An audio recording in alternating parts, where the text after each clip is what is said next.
नमस्कार मित्रांनो, या घडीची सर्वात मोठी बातमी अब की बार भाजप देशातून हद्दपार अशा पद्धतीची घोषणा आता जनतेतून उठू लागल्या आहेत। मित्रांनो, काय सविस्तर बातमी जाणून घेऊया त्या अगोदर चॅनलवर नवीन असाल तर चॅनल सबस्क्राइब करा आणि बेल आयकॉनला प्रेस करा। मित्रांनो, मराठा आरक्षणाचा मुद्दा महाराष्ट्रात पेट घेत असतानाच आता पंतप्रधान नरेंद्र मोदी यांची सभेचं नियोजन महाराष्ट्राच्या भाजपच्या वतीने करण्यात आले। या सभेचा खूप मोठा गाजावाजा करण्यात आला, मात्र या सभेकडे महाराष्ट्रातील जनतेने पाठ फिरवल्याचे चित्र समोर आले आहे।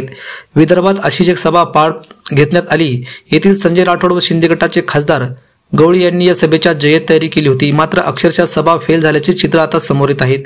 इतर पक्षातील सर्व भ्रष्ट नेत्यांना भाजपमध्ये स्थान देण्यात आले आहे व वाढती महागाई, भ्रष्टाचार व महागाई, बेरोजगारी व भाजपच्या हुकुमशाही शासनाला आता जनता कंटाळलेली दिसत आहेत।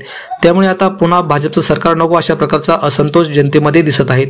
पंतप्रधान मोदींनी या सभेत अब की बार भाजप 400 पार अशी घोषणा केली, मात्र आता कंटाळलेल्या वैतागलेल्या जनतेतून अब की बार भाजप देशातून हद्दपार अशा प्रकारच्या घोषणा आता येऊ लागल्या आहेत।